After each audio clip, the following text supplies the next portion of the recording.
Through the Water, Peace and Security Partnership, we hope to prevent conflicts over water through enabling communities to take action at an early stage. We started the partnership last year, brought all partners together. Currently we're in the phase where we create a proof of concept. Data is fundamental to understanding where the risks are highest, what's driving these risks, and they also suggest what possible solutions might be in order to mitigate risk. Validation is a key part of our process. We try to test our analysis on known events, and then we're also working with our partners and with local experts in helping validate using on-the-ground knowledge. So it's a lot of research, it's a lot of conversations and discovering the right data set for the right purpose. Global data are very important to understand where and when there could be risks, but when you start thinking about what you can do to reduce these risks, you really need to understand how locally water shortage could translate into social consequences.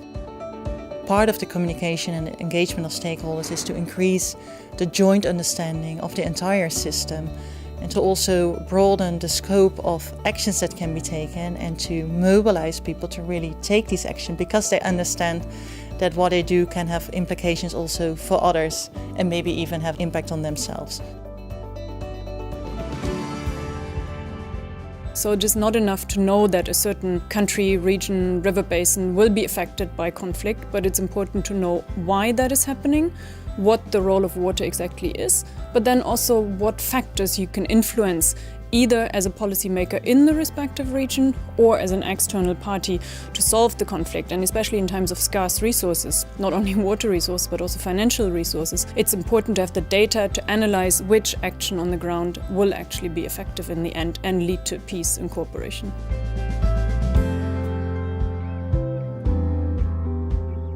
I think dialogue is important in every conflict. Often people try to resolve conflict by just controlling the conflict, but in the end it never works. There's lots of literature that shows that dialogue is in the end what works. And since water is one of the drivers of conflict, it's very important also to have dialogue between different parties about water-related issues.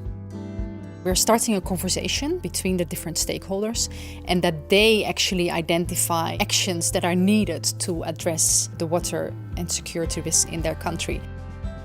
I think it's very important to work with local people, to talk with them how we can add value and how we can support them to solve conflicts. In this project, what we try to do is really look at the short-term impacts of threats like water scarcity, so that leaders feel the need to really act within their term in office. We have made a deliberate effort to actually put this information forward to leaders at different levels, for instance at the UN Security Council, but we're also looking at how we can create a dialogue between national leaders, confront them with the knowledge that we have and discuss with them the options they have to actually act.